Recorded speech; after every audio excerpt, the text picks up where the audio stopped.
NC Pork. Good for the plate, great for the state.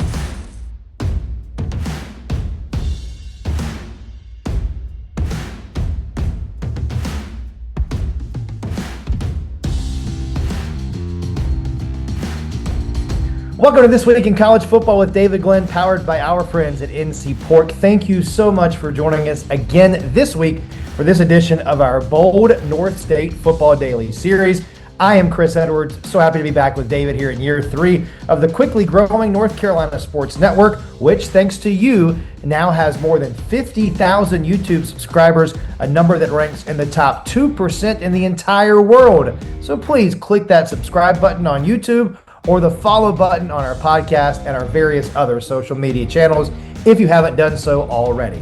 On this weekly show here in 2025, DG and I are mostly looking ahead at the upcoming week's college football matchups. We'll also discuss the sport's biggest headlines and take a quick glance back with some of DG's expert analysis on the biggest games and developments from the previous week's schedule. My friend David Glenn, now in his 39th year covering college football, both here in North Carolina and around the Atlantic Coast Conference. And as we jump into this week's matchups, a quick reminder that the pork industry is a huge part of our North Carolina economy, with more than 42,000 jobs and an economic impact of almost $11 billion per year. Learn more at ncpork.org. That's NC Pork, good for the plate, great for the state. Bonjour from Paris, DG. How are you? Very well done, Chris Edwards. We know that you have at least one or two French words in the vocabulary. Real quick, you as the ultimate professional generally don't like anything to be about you, but I am going to beg you to stray from that very briefly with two things. You are expanding your partnership with us at the North Carolina Sports Network, so please elaborate on a new show called Her Court. And part two, of course, Paris is one of my favorite cities in the world. And here I am at my old studio. You're joining us from Paris. So share whatever you can with those who might want to get there someday, or in my case, get back there someday. Thank you, DG. It has been phenomenal. Very excited to start Her Court to tell the story of ACC and North Carolina women's basketball for this upcoming season. There's so many great storylines and players and coaches and programs, and I cannot wait to launch that series next week as we dive deeper into women's college basketball in North Carolina. So stay tuned for that. We look forward to bringing that to you here on the North Carolina Sports Network. In Paris, as you mentioned, for Duke women's basketball, who opened the season against Baylor in the We Play event. DG, this is my first time in Paris, and I cannot wait to come back. It has been phenomenal. I think I've checked everything off of my bucket list. The Louvre, the Eiffel Tower, Notre Dame, which, as you know, just reopened recently. Phenomenal. What a captivating experience to walk into that building. There have been so many other things. All the arcs, the Champs-Élysées, just everything. Most importantly, the food has been delicious.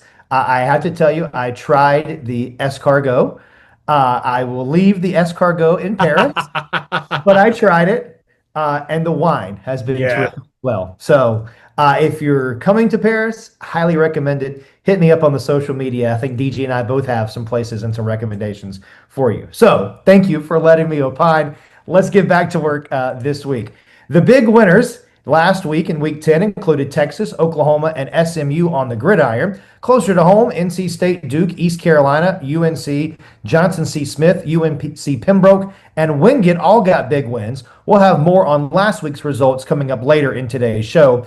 But let's get right into this week's biggest contest, beginning with those involving teams here in the Bold North State, DG. Then we'll continue on with our 3 top national matchups involving other teams that we know well. This segment brought to you by our great friends at NC by Train. Skip the traffic, kick back, and enjoy the ride. With NC by Train, whether you're heading to see family, catching a game, or just exploring the Bold North State, Amtrak service makes travel easy and affordable. Book your next ride today at ncbytrain.org and see North Carolina the relaxing way.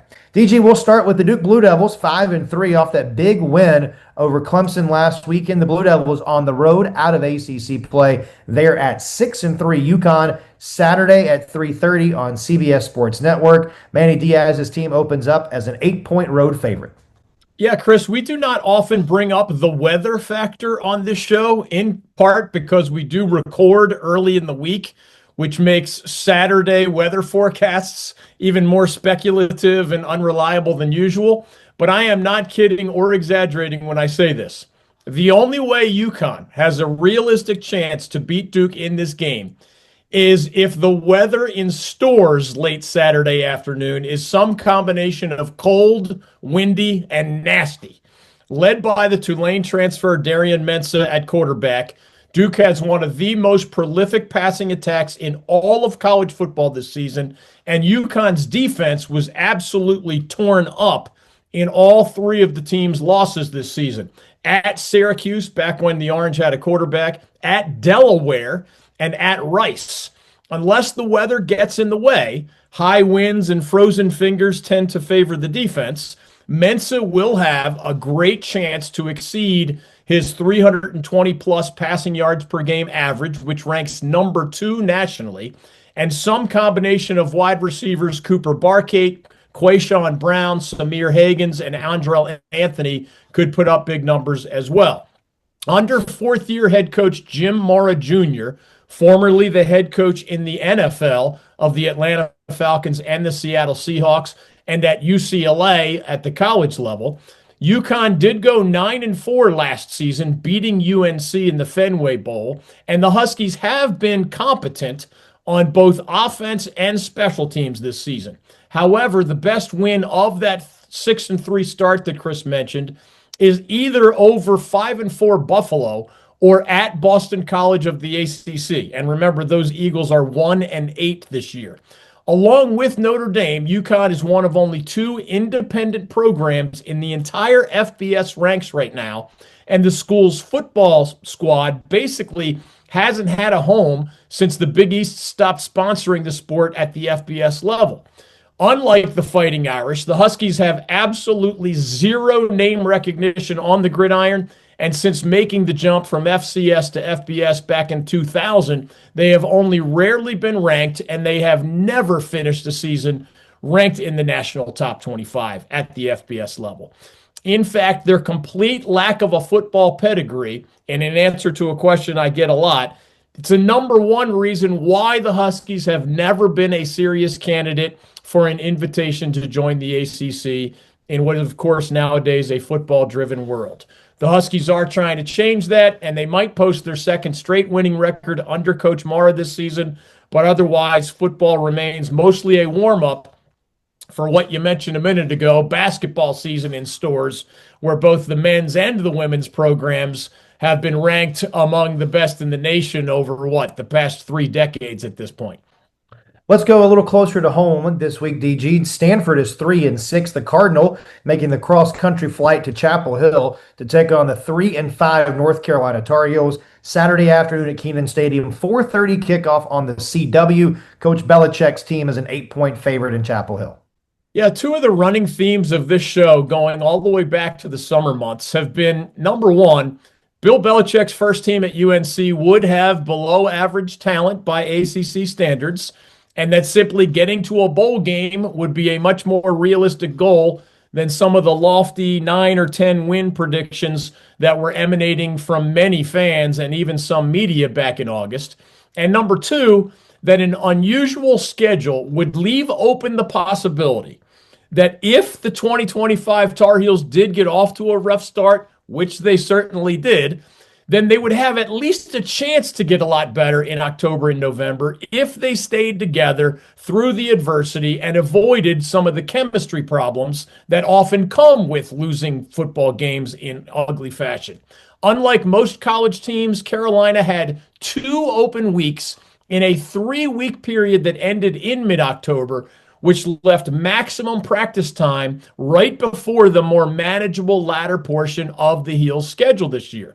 Well, sure enough, the Heels have been a lot better lately. Not great, but definitely and significantly better.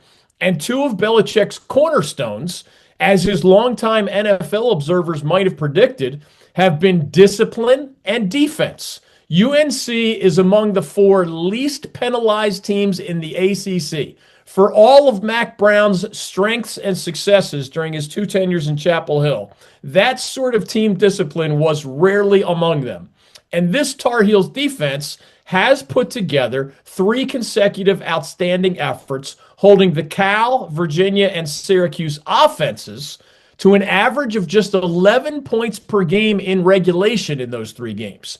UNC lost the Cal and UVA games in low-scoring affairs, mainly because the Heels' ongoing offense has had all sorts of struggles. But the Carolina defense, led by edge rusher Melkart Abujade and a pretty fast, I think highly intelligent, hard-hitting group of linebackers, absolutely dominated Syracuse in the Heels' 27-10 road victory last week. It remains to be seen if Carolina will be able to keep up with teams that have more high-powered passing attacks. Duke and NC State, the team's final 2 regular season opponents, both do fit that description. But this week's challenge against Stanford presents an opportunity for that Tar Heels improving defense to impose its will one more time, in this case against a struggling Cardinal squad that is averaging an ACC worst 18 points per game. How about this matchup, DG? It's a ranked-on-ranked battle in Cullowhee. Mercer is ranked number 10. They're 7-1, 6-0 in the Southern Conference. Western Carolina ranked number 24 in the national polls this week. The Catamounts are 6-3 overall, 5-0 in the Southern Conference. This is Saturday at 2:30.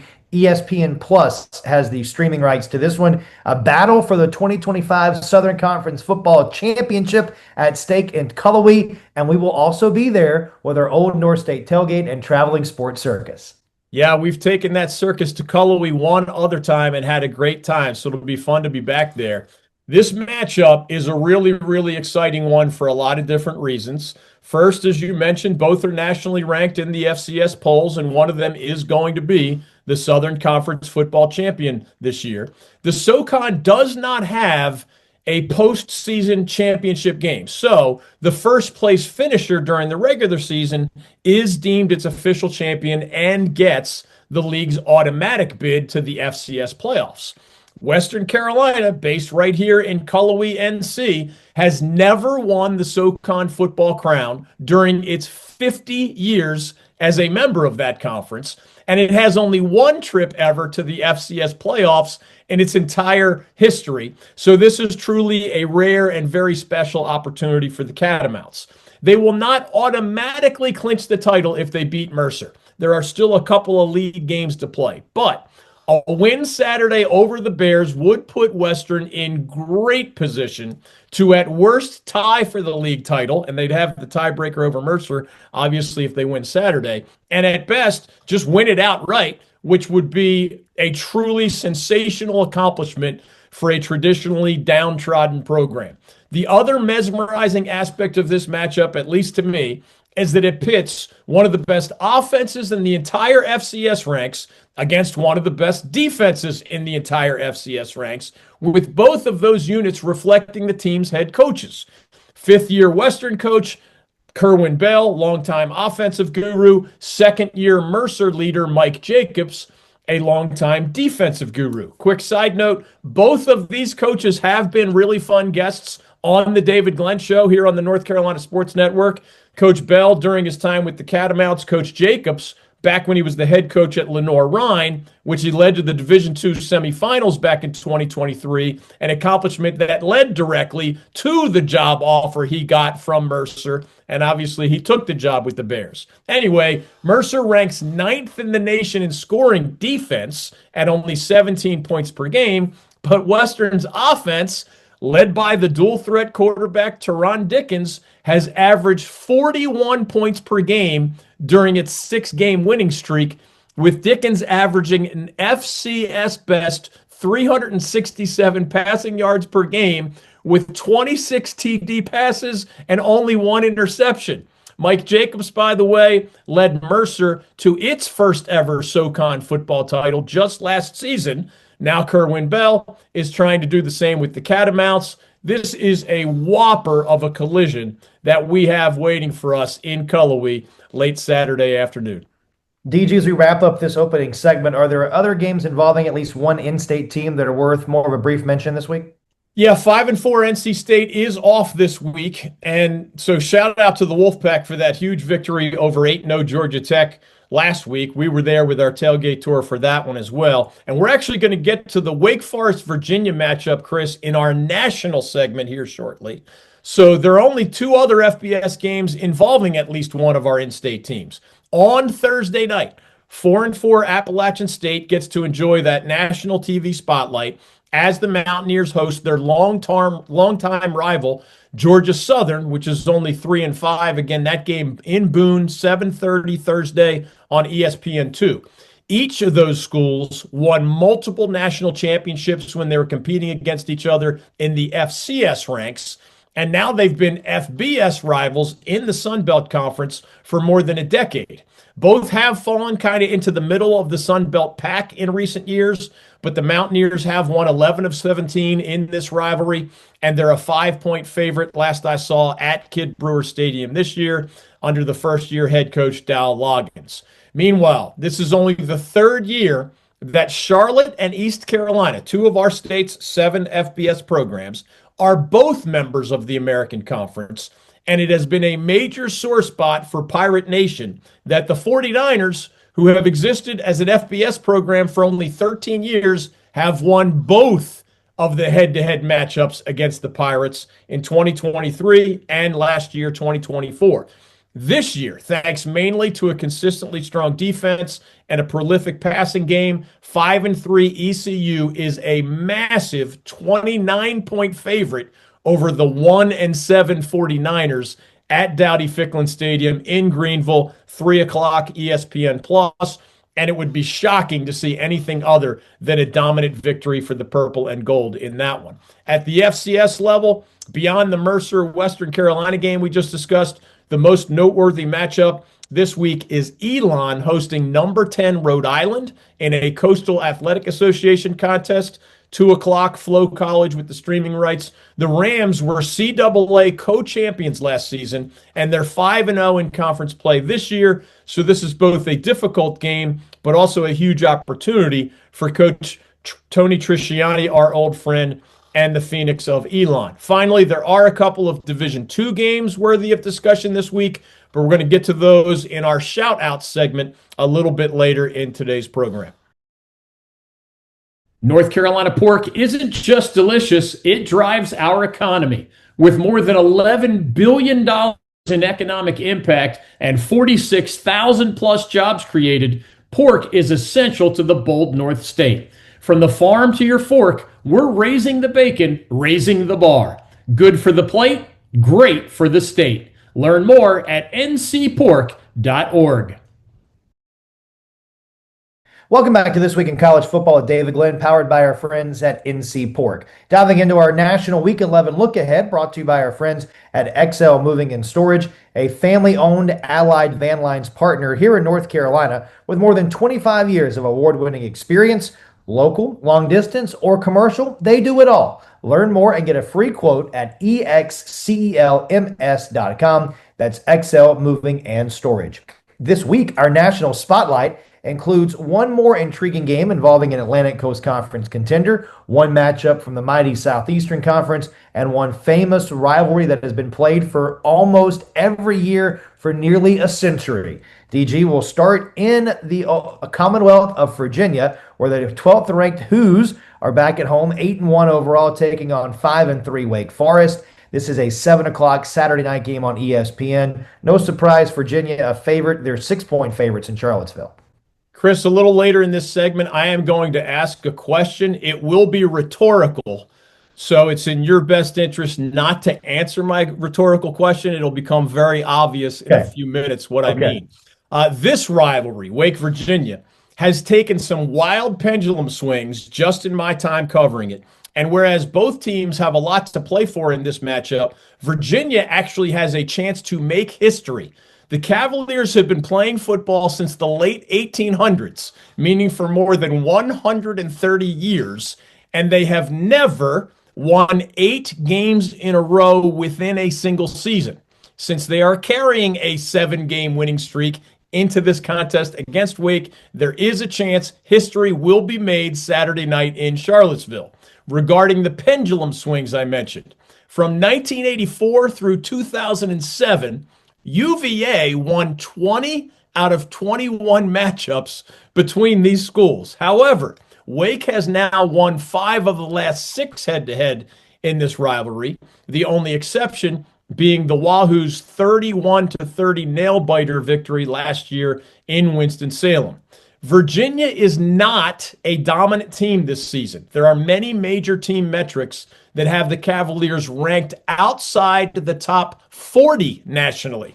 But they are 8-1, and they are ranked number 12 nationally because week after week, they just keep doing enough to win, usually in very close contests. In narrow victories over Florida State and Louisville, the UVA offense was outstanding.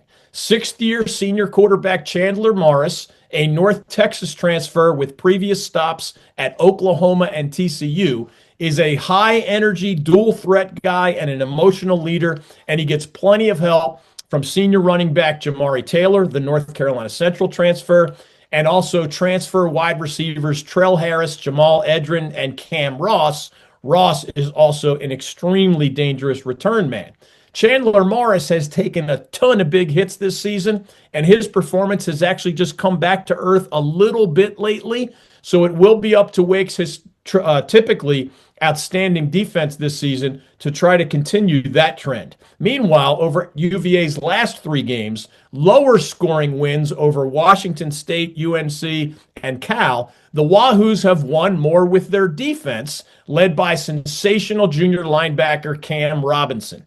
The Demon Deacons will be trying to recover from that 42-7 slaughter they suffered at the hands of Florida State last week in Tallahassee, and they'll be trying to do so against by far the most talented team of head coach Tony Elliott's 4 seasons with the Wahoos in what is expected to be a much more supercharged environment than what we typically have seen in recent years at Scott Stadium in Charlottesville.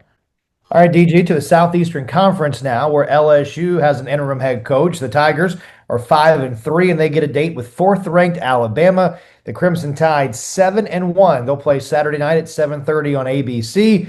Alabama, a 10-point favorite at home at Bryant-Denny Stadium. Yeah, let's start this one by revisiting a crazy fun fact about the Southeastern Conference, where they have been using that motto, "It just means more," as part of the football branding for almost a decade now, as we mentioned on last week's show. Just think of it this way. There are 16 teams in the SEC, and right now 9 of them, including number 4 Alabama in this game, are ranked in the national top 25.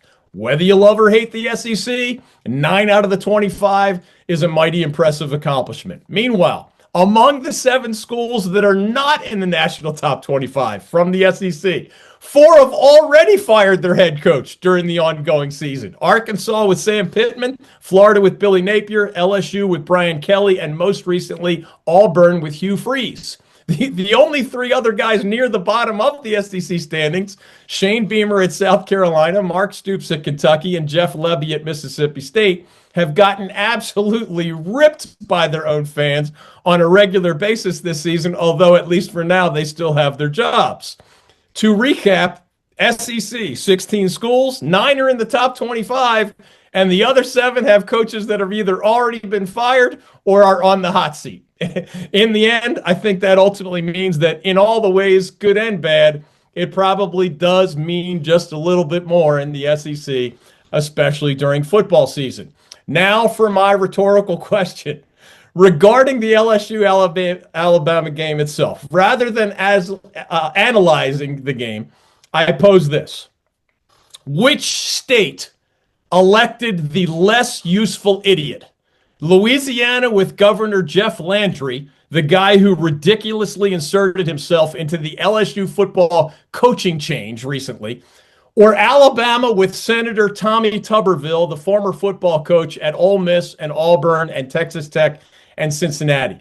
Tuberville may be one of the dumbest and least informed people in the 200-plus year history of the United States Congress, which I've been studying since my law school days. He's a man who, as a senator, couldn't correctly name the 3 branches of government in our country, A man whose main residence is not even in the state he claims to represent. He hangs out on the Florida Panhandle, not within the state of Alabama, which, by the way, it's a requirement of the United States Constitution to, live in the state that you're trying to represent. And he's also a man whose own brother had to distance himself from what he called Tommy's ignorant, hateful rants and vile rhetoric. Those are the brother's words, not mine. Jeff Landry, meanwhile, perhaps hoping that Louisiana voters are as clueless, gullible, ignorant, distracted, and or disinterested as Alabama voters apparently are, suggested that he was, quote, going to bat for the taxpayers by inserting himself into LSU's football situation, even though Brian Kelly's enormous buyout, perhaps more than $50 million, will be paid for entirely by university boosters through private donations, meaning not at all by the taxpayers of the great state of Louisiana. So many American politicians are now either just pathological liars or intentionally misleading performance artists that it's driving me crazy. Honestly, as a lawyer myself who works for a group called Lawyers Defending American Democracy, I have come to believe that a winning strategy in modern American politics is just essentially lie repeatedly and on purpose because there just aren't enough smart, unradicalized voters paying attention to it for it to cost you at the ballot box. And Alabama and Louisiana, the two states represented in this football game, are also two of the 5 or 6 worst states in America, according to countless metrics. They continue to be examples of why that strategy might just keep working while also keeping those incredibly dysfunctional states at the bottom of those 50 state rankings. Dear smart people, please pay attention and please vote, because otherwise you get these sorts of clowns and these sorts of clown shows. Thank you for coming to my TED Talk. Let's get on to game 3 now, DG. We're 6-1. Navy is on the road at number 10, Notre Dame. Notre Dame 6-2. This is Saturday night, NBC and Peacock. The Irish, a 24-point favorite at home. This is a game often played at a neutral site, though. A wise man just slid right by that rant. We are including this game in part for historical purposes, in part because it always is on national television, and in part because Navy is 7-1, and Notre Dame is ranked number 10 in the nation right now. And this year's Fighting Irish squad is still very much in the mix for making the college football playoff.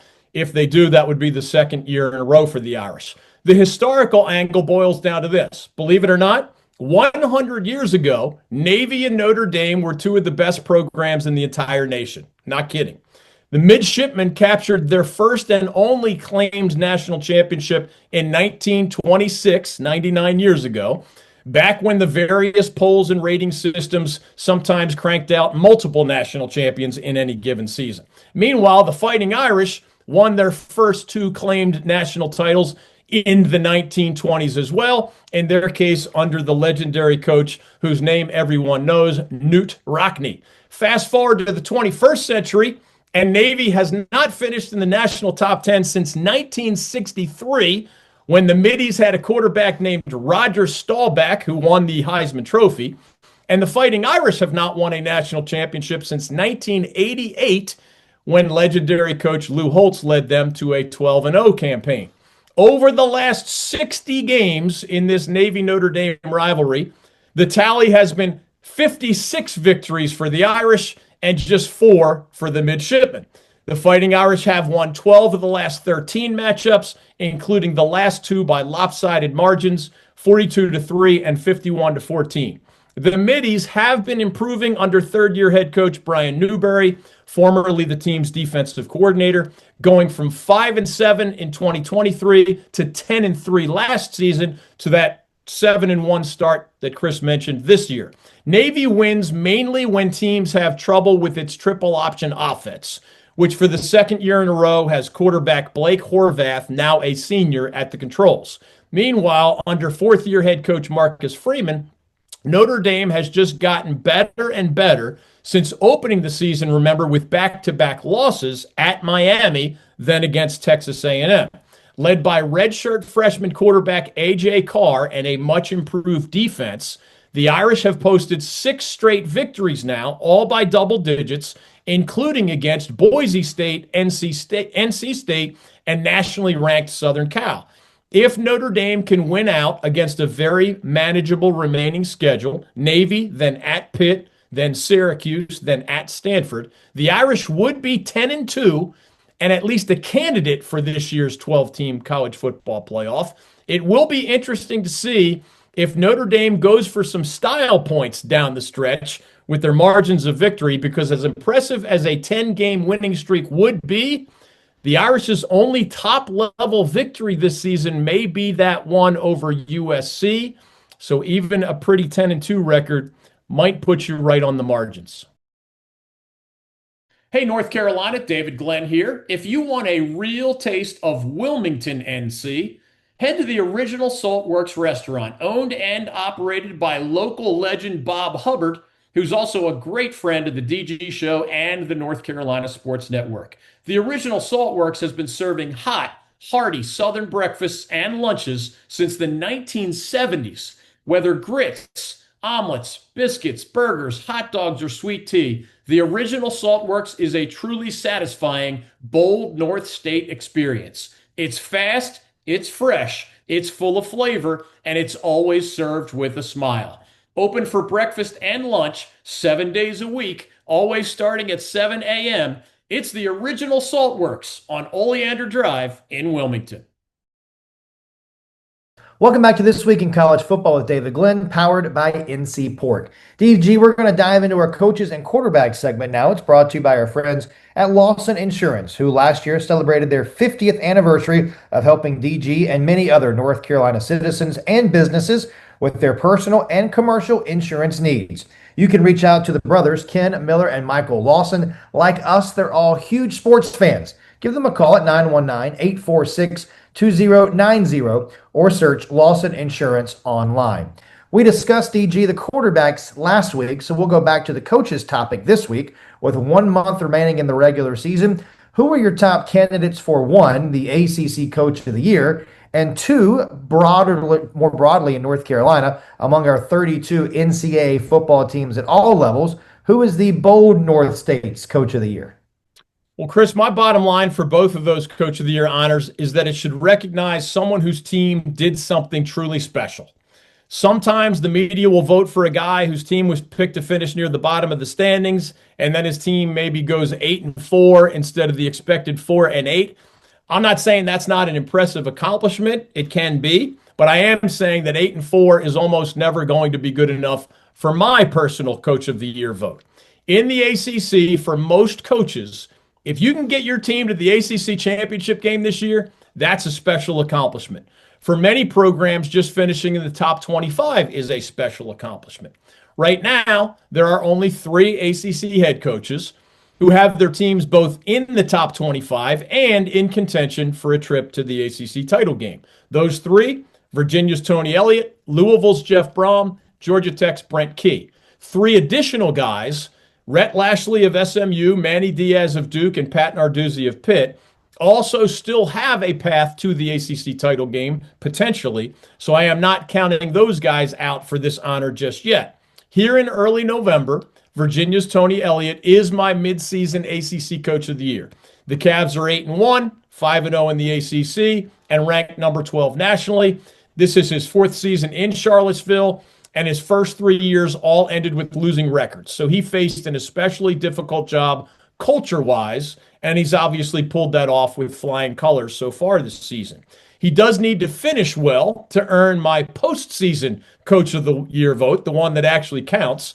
But it's already fair to say that Coach Elliott has done some special things with this year's Wahoos. As I mentioned earlier, first time in UVA football history that they have won their first 5 ACC contests of a season. That's special. At 8-1 overall, Wahoo's best start in any season since 1990, when the legendary George Welsh was their coach. They ended up winning 10 games that year. That's special.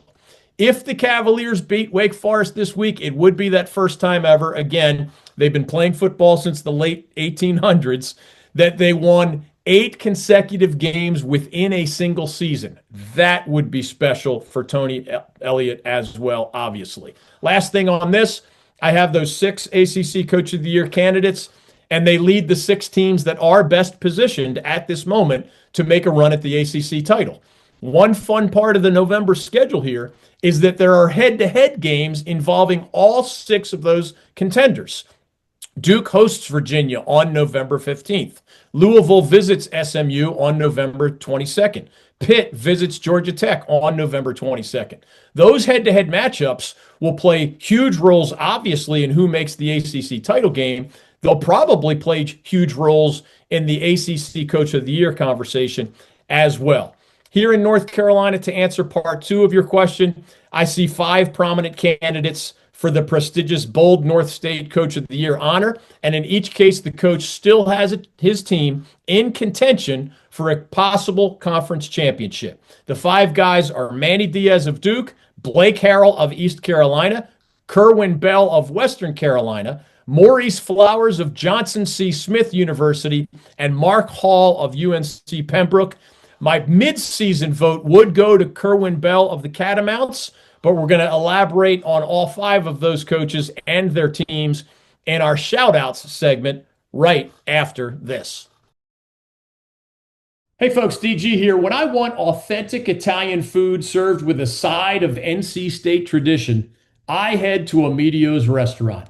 For 60 plus years, Amedio's has been feeding fans, families, and sports legends with unforgettable pasta and pizza, and with Wolfpack pride on every wall. It's an absolute must-stop located right near the NC State campus. Check out the menu, place a catering order, or reserve your table for lunch or dinner today at amediosrestaurant.com. That's AMEDEOS restaurant.com, so you too can experience a true Wolfpack and Raleigh classic.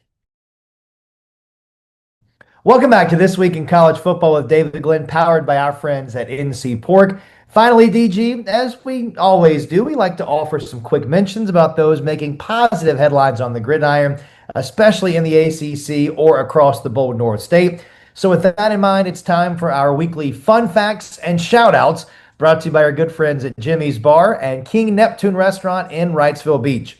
Jimmy's has a full bar, nightly drink specials, and live music 365 days a year. And right next door, King Neptune has become one of the best restaurants in the entire greater Wilmington area. You can keep up with Jimmy's on Facebook and Instagram at Jimmy's Wrightsville Beach, and learn more about King Neptune Restaurant at neptuneswb.com. Okay, DG, what do you have left for us this week in your college football notebook? Fun fact, among the 68 college football programs that compete at the Power 4 level, meaning ACC, Big 12, Big 10, SEC, plus Notre Dame, only 5 programs have failed to put a single season of 10 or more victories together within the past 20 years. Those 5 are Vanderbilt, Purdue, Virginia, NC State, and Maryland. Some college football programs crank out 10-win seasons routinely. Others do it rarely. For example, in our neighborhood, the most recent examples include Coach David Cutcliffe leading Duke to a 10-4 campaign in 2013, Coach Larry Fedora leading UNC to an 11-3 record in 2015, and Coach Dave Clawson leading Wake Forest to an 11-3 campaign in 2021. Only 5 schools, again, have failed to get to the 10-win threshold even one time in the past 20 years. The Commodores, the Boilermakers, the Cavaliers, the Wolfpack, and the Terrapins. So why bring this fact up now? And what's so fun about it? Well, 2 of the 5 programs on that dreaded list have here in November a very realistic chance to remove themselves from that list. 5th-year Vanderbilt coach Clark Lee has the Commodores 7-2 with at least 4 games left to play, meaning 3 in the regular season and at least 1 in the postseason. Vandy, which is the only Power 4 program that has never reached the 10-win mark in a single season, will be favored in its next 2 games, both at home against Auburn and Kentucky. So the Commodores could be 9-2 as they head to Tennessee for their traditional regular season finale. At that point, either a win over the Volunteers or a single victory in the postseason would finally get the Commodores to this particular promised land. Meanwhile, Virginia is 8-1 with at least 4 games left to play, and the Cavaliers are favored both this week as they host Wake Forest and when they host arch rival Virginia Tech in the regular season finale. The Wahoos do have a difficult trip to Duke in between those games, but there's at least a possibility that UVA could reach the 10-win mark this season even before they face some likely difficult postseason opponents, perhaps in the ACC title game or in a bowl game, or who knows, maybe even in the college football playoff. If the Commodores and the Cavaliers both make it to 10 or more wins this season, that would leave only Purdue, NC State, and Maryland as the only 3 schools with 20-plus year droughts in this 10-win season category. Now on to some shout-outs, which this week are designed to celebrate those coaches and teams that have put themselves in position here in November to make at least a run at a conference championship. Shout out to second-year Duke head coach Manny Diaz and the Blue Devils. Diaz and offensive coordinator Jonathan Brewer have cultivated one of the best offenses in the ACC and one of the most entertaining attacks in all of college football, while putting the Blue Devils, who are 4-1 in the ACC, in position to make a run at the ACC championship game. Those coaches identified and signed the Tulane transfer Darian Mensah from the transfer portal in the offseason, and that has proven to be a stroke of genius, as Mensah is number 2 nationally with 321 passing yards per game, and he's thrown 21 touchdown passes against only 2 interceptions.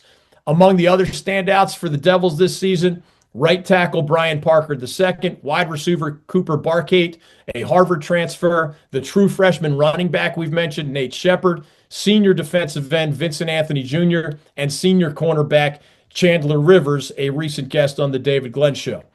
Shout out to first-year full-time East Carolina head coach Blake Harrell and his Pirates. Harrell and defensive coordinator Josh Aldridge have built one of the best defenses in the American Conference, and as a result, all 5 of ECU's victories so far this season, most recently a 45-14 triumph at Temple, have come by very convincing margins. The Pirates are only halfway through their league schedule, but they are 3-1 in conference play. They'll be favored in at least 3 of their final 4 games, and their biggest remaining challenge against nationally ranked Memphis will come at Dowdy-Ficklin Stadium in Greenville on November 15th. The program's first appearance in the American Conference Championship game is definitely not out of the question at this point. Among the standouts for the Pirates this season have been the QB Caton Hauser, wide receiver Anthony Smith, wide receiver Yannick Smith, defensive end J.D. Lampley, linebacker Raheem Craig, linebacker Samuel Donka, and safety Jamarly Riddle. For our veterans, the end of their service is just the beginning. It may come with new careers and new chaos. There might be late nights, school drops, and even haircuts. That's where we come in, providing more than $1 million a year in career-building scholarship funds and discounts on every haircut for our veterans. Just trying to do our part to make their lives a little easier. Sport Clips Haircuts, supporting veterans everywhere. Shout out to 5th-year Western Carolina head coach Kerwin Bell and the Catamounts. This is a program that has been a member of the Southern Conference for those 50 years now, but has never won that league's football championship and has made the FCS playoffs only 1 time. Both of those goals are within reach as we speak, as the Catamounts, a perfect 5-0 in SoCon play so far this season, compete this Saturday in one of the biggest games they have played in a long time, hosting number 10 Mercer, the only other team that is undefeated in SoCon competition this season. That game is at Whitmire Stadium in Cullowhee, and we do hope to see you there as part of our Old North State tailgate and traveling sports circus. The Catamount superstar is that redshirt sophomore Teron Dickens, a dual-threat quarterback who's leading the FCS ranks with 367 passing yards per game with 26 TD passes against only one interception. Dickens missed Western's first 3 games this season, all losses for the Catamounts, but he is 6-0 in his 6 straight starts, during which the Catamounts have averaged 41 points per game. Shout out to 4th-year Johnson C. Smith head coach Maurice Flowers and his Golden Bulls. This team got a huge win last week, 17-14 at Fayetteville State, with senior quarterback Kelvin Durham leading the Bulls on a late touchdown drive to earn a comeback victory with lots of big things at stake, including a trip to the CIAA championship game. If J.C. Smith beats Livingstone in Charlotte this Saturday afternoon, the Golden Bulls will punch their ticket to the CIAA title game at Durham County Stadium here in Durham, North Carolina on November 15th. Their opponent would be nationally ranked Virginia Union, which has won 2 consecutive CIAA crowns and is favored to win its 3rd in a row. The Golden Bulls have not won that league title since 1969. Whether or not this team reaches that lofty goal, Coach Flowers deserves a ton of credit for turning the Johnson C. Smith program around in a huge way and posting his 3rd consecutive successful season in the city of Charlotte. Last but not least, shout out to 3rd-year UNC Pembroke head coach Mark Hall and the Braves. Like the other coaches in this week's shout-outs, he has his team firmly in contention for a conference championship, but in his case, that trophy is only 1 victory away. Division II programs, remember, finish their regular seasons in the first half of November typically, and UNC Pembroke already has finished its regular season schedule with an impressive 8-2 record in their case. Next up for the Braves is the Conference Carolinas Championship game on November 15th, so a week from this coming Saturday. And it's at North Greenville. The Trailblazers of North Greenville were only 5-4 overall in the regular season, but they went a perfect 5-0 in league play, including a 20-7 head-to-head win over UNC Pembroke back in mid-October. The rematch comes in what they call the Conference Carolinas Bowl, with the winner earning an automatic bid to the Division II playoffs to go along with the conference championship. UNC Pembroke led its league in both scoring offense and scoring defense this season at 33 and 16 points per game, respectively. Among their star players is sophomore Trey Robinson, a dual-threat quarterback who previously starred at Chambers High School in Charlotte. I am David Glenn, and those are my fun facts and shout-outs as we head into college football's Week 11 right here on the North Carolina Sports Network. DG, thank you, and a huge thank you to NC Pork for being the founding partner of the North Carolina Sports Network. A quick reminder that DG and his staff are posting daily articles at our fast-growing website, ncsportsnetwork.com, which also has direct links on its homepage to this YouTube channel, which now ranks in the top 2% in the world with more than 50,000 subscribers, and the wide variety of places you can get on-demand audio and podcasts of this show and the David Glenn Show, along with all of our other offerings. Meanwhile, our never-ending statewide travels continue. Last week, we were there as NC State knocked off then 8-0 Georgia Tech at Carter Finley Stadium in Raleigh. This week, we make our 2nd ever trip to Cullowhee, North Carolina, and Western Carolina University's Whitmire Stadium, where we'll see the game DG previewed earlier with the Southern Conference Football Championship hanging in the balance between the Catamounts and Mercer, the top 2 teams in the SoCon this season. As always, we sure hope to see you there. For DG, I'm Chris Edwards. Thank you so much for joining us again this week for This Week in College Football, right here on the North Carolina Sports Network. This has been Bold North State Football Daily, an exclusive presentation of the North Carolina Sports Network. Make sure you follow us on social media at the NC Sportsnet, and check out our website that is wall-to-wall coverage of North Carolina sports at ncsportsnetwork.com. Our foundational partner is the North Carolina Pork Council, raising the bacon, raising the bar. Telling the stories of the bold North State, this is the North Carolina Sports Network.